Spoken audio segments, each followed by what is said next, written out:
Sudan से, जहां पर भारत और चीन के सैनिक तैनात थे, वो भी यूनाइटेड नेशन की तरफ से as a peace keeping force. और इन दोनों की तैनाती लगभग पास पास ही थी, तो इसीलिए दोनों सेनाओं के बीच में एक गेम आयोजित किया गया जिसका नाम है ठग ऑफ वॉर। और ये बहुत ही सिंपल गेम है। दोनों सेनाओं को एक रस्सी दी गई, जो भी एक दूसरे को अपनी तरफ खींच लेगा वो जीत जाता। और जैसा कि आप स्क्रीन पर देख सकते हैं कि भारतीय सैनिकों ने डोमिनेट किया है चीनी सेना को। चीनी सैनिकों का घमंड चूर चूर कर दिया एक झटके में ही, और रस्सी को अपनी तरफ खींचकर सैनिकों को भी गिरा दिया। शर्म आनी चाहिए, चाइना वालों डूब के मर जाओ। मेरी बात याद रख, इंडियन आर्मी के 15 बंदे हो ना, 15 अगर वो 30 भी हो ना, 30 उनको खींच के जाएंगे। इनमें जोर और ताकत ऐसी है कि ना देसी घी खा के ना गब्बू जवान है। जो ऐसी आर्मी है जिन्होंने 4 दफा हमारी खुद की मारी है, यानी पाकिस्तान की मारी है, तो चाइना किस खेत की मूली है। देखो आज चाइना को भी नंगा कर दिया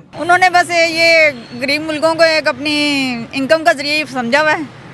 हाँ, जाहिर अपनी जो अपनी प्रोडक्ट हैं वो सेल करते हैं, जो मतलब हमारे यहाँ पे चाइना की चीज़ें ज़्यादा चलती हैं, तो उन्होंने अपनी प्रोडक्ट सेल करने के लिए एक बनाया हुआ है, क्या उसे कहते हैं, जरिया बनाया हुआ। बस चाइना मुसलमानों के साथ बड़ा बुरा सलूक कर रहा है। इमामों को गलियों के अंदर उन्होंने नचवाया है। भला ये अब कहाँ से वो हमारे दोस्त है, ये बता दे। उनके इस बिहेवियर के बारे में क्या कहेंगे? मुसलमानों का बहुत बुरा हाल है वहाँ पर। वो हमारे दोस्त नहीं है, एक हिसाब के दुश्मन है, दोस्त के रूप में। अच्छा, मतलब कि अंडरग्राउंड वो हमारे दुश्मन है, देखने में वो हमारे दोस्त हैं, ऐसा कुछ भी नहीं। दोस्तों 1962 की लड़ाई हम चीन से हारे नहीं थे, हमें हरवाया गया था, और हमें हरवाया था नेहरू ने। दोस्तों हमारे फौजियों के पास लड़ने के लिए गोलियां नहीं थी। आप जानते हैं भारतीय सैनिकों ने चीनियों की ही राइफल खरीद के उनको मारा था।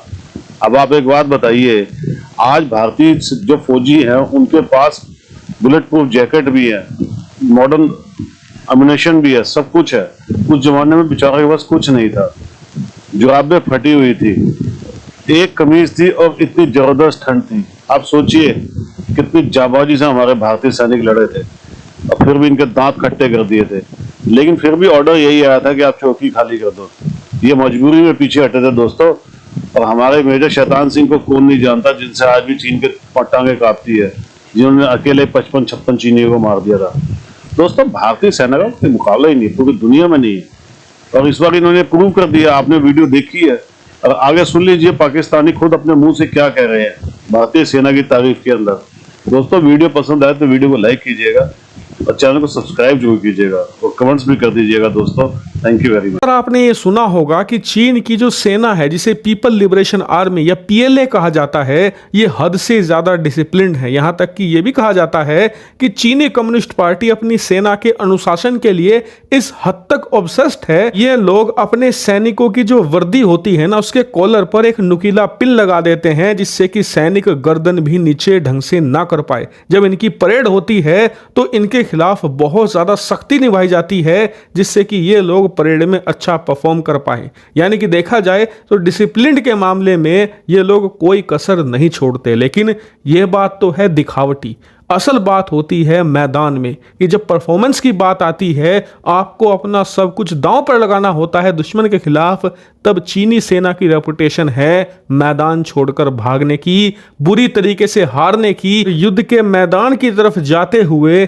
आंसू बहाकर डरकर रोने की। और ये सिर्फ सुनी सुनाई बातें नहीं हैं, प्रूवन फैक्ट्स हैं। और एक बार फिर से ये बात भारतीय सेना के सामने पीपल लिबरेशन आर्मी यानी कि चीनी सेना ने साबित कर दी। ये वीडियो निकलकर सामने आई है सूडान से, जहां पर भारत और चीन के सैनिक तैनात थे, वो भी यूनाइटेड नेशन की तरफ से as a peace keeping force.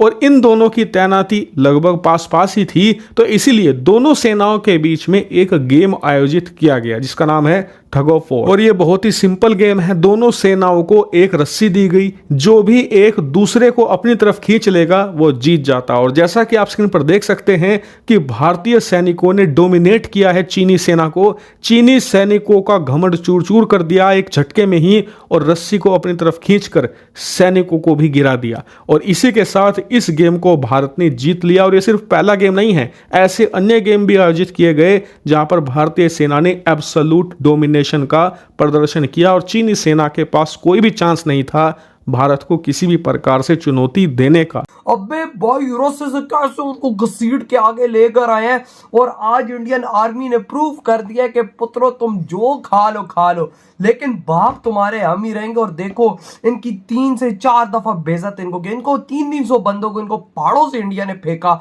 और आज यहाँ पर देखो आज रस्से के मैदान में भी भाई मार कर रख दिया चाइनीज को इन इंडियन को।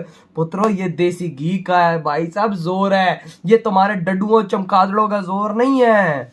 देख ना गबरू जवानों का जोर, खींच के ले गए उनको अबे- लकीर से अबे बाहर। भाई वो यूं लग रहा था जैसे इंडियन आर्मी जोर ही अभी नहीं लगा रही। और यार ये इतनी और भी आ जाए तो इनको इंडिया आर्मी कसम खींच के से उधर मैं वही लेके। कह रहा हूँ जोर ही नहीं लगा रहे इंडिया- वो भाई इतने मजे से इंडियन वाले इनको खींचे और इनको सीधा लाइन के पार मेरी ला बात देते। याद रख, इंडियन आर्मी के 15 बंदे हो ना, 15 अगर वो 30 भी हो ना, 30 उनको खींच के सही चले कहा, जाएंगे। इनमें जोर और ताकत ऐसी है कि ना देसी घी खा के ना गबरू जवान है। जो ऐसी आर्मी है जिन्होंने 4 दफा हमारी खुद की मारी है यानी पाकिस्तान की मारी है, तो चाइना किस खेत की मूली है। देखो आज चाइना को भी नंगा कर दिया भाई साहब। ये वो आर्मी है जिसने 93,000 सोल्जर्स का सरेंडर करा है। जो चीज है वो बोलनी चाहिए। ये वो आर्मी है जिसने कारगिल समय खदेड़ा। ये वो आर्मी है जिसने 1965 के अंदर आगे लाहौर के अंदर चाय भी पी। बिल्कुल। और ये वो आर्मी है जिन्होंने आज भाई साहब नंगा कर दिया चाइनीज को। देख ना यार कितनी प्राउड की बात है इंडिया के लिए कि भाई इंडिया- आज जो चाइना बोलता था हम लोग इंडिया से ज्यादा ताकतवर है, आज तो यूनाइटेड नेशन के दुनिया के सामने जब पूरी दुनिया में टेलीकास्ट जा रहा था इंडिया वर्सेस चाइना, दुनिया के सामने नंगा। दुनिया के सामने दूसरी नंबर की फौज है इंडिया चाइना की। पहले नंबर पे अमेरिका है, दूसरे पे चाइना है। बिल्कुल है चाइना का हाल देख ना, फिर तो इंडिया की दूसरे नंबर पे होनी चाहिए ना। यार। इंडिया की मैं कहता हूँ अमेरिकन भी नहीं टिकते हाँ। बहादुरी के मामले में। वो भी सीखने इधर आते नहीं साहब को। सही गा। वो भी सीखने इधर आते नहीं साहब को। बिल्कुल वो माउंटेन वारफेयर के बिल्कुल सीखते। यार वजह पहले तो जी आज 2-4 महीने पहले देखो चाइना की बैंड और चरवाओं ने, इंडियन चरवाओं ने वही बजा ना। और दी। भाई 300 लोगों को पहाड़ों से जब इंडिया ने फेंका था, इनकी बेसिस इन्होंने कवर किया, नहीं ये हम नहीं है, ये वो है, ये एडिटिंग इंडिया। आज क्या हुआ? आज तो एडिटिंग नहीं हुई ना, आज तो पूरी दुनिया के सामने मुकाबला हुआ, आज पूरी दुनिया के सामने कंपटीशन हुआ और उसमें ये तो भाई तुम लोगों की बच गई। आज तुम लोग भाई साहब, आज तुम लोग अपनी वीडियोस भी डिलीट नहीं कर सकते हो कि भाई वीडियो डिलीट करो कहीं वायरल ना हो जाए। आज ऑलरेडी वायरल हो रहा है और ये यूनाइटेड नेशन की तरफ से डला हुआ वीडियो है। यार भैया जी जबरदस्ती भर्ती करते नहीं बंदों को, जबरदस्ती बार बार के लाते नहीं। देख अपनी फौज में चाइनीज बड़ी इंडियन आर्मी ऐसी नहीं करती, वो अपने बलबोते पर सब कुछ करके आते हैं। और पापा वो रोते हैं आर्मी के अंदर आके, उनका एक एक माँ का बच्चा होता है वो तो कर उनका दिल ही नहीं होता। और इंडिया को देखो, इंडियन का सपना होता है कि मैं आर्मी में जाऊं और भाई अपने दुश्मनों की हिफाजत करूं, को इधर एक कदम ना रखने दूं। आज तभी देखो ना, इसी वजह से आज हम 4 पाकिस्तान जंग आ रहा है बिल्कुल इंडिया से। यार ये तो आज भाई साहब चाइना का जो इंडिया ने हाल किया है, यकीन मानो ये चाइना के लिए बहुत बड़ी एक मिसाल है कि अगर तुम्हारे आर्मी वाले इंडिया की तरफ देखेंगे भी तो इंडियन आर्मी वाले सोल्जर अपनी जान लगा के तुम्हें तुम्हारी बचा दें। यार वजह पहले वाला इंडिया तो नहीं है, ये तो इंडिया बदल चुके। ये वो इंडिया देखो तो ना। नहीं रहे जो 20-25 यार साल भाई ना, पहले देखो ना, था। रस्ते ये वो जोर इंडिया देखो, है जिसका ये prime Indian minister army Modi का है। जोर है जो भाई साहब उनको घसीट के ऐसा घसीट के ले गए जैसे कुछ उनके आगे वो चीज ही ना हो। हाँ ना, ये चमचड़के और डड्डू बड्डू खाने वाले इनके आगे तो कुछ भी नहीं हो। सही कहा भाई साहब, वो देसी घी का जोर और कान डड्डू खाने वाले लोग।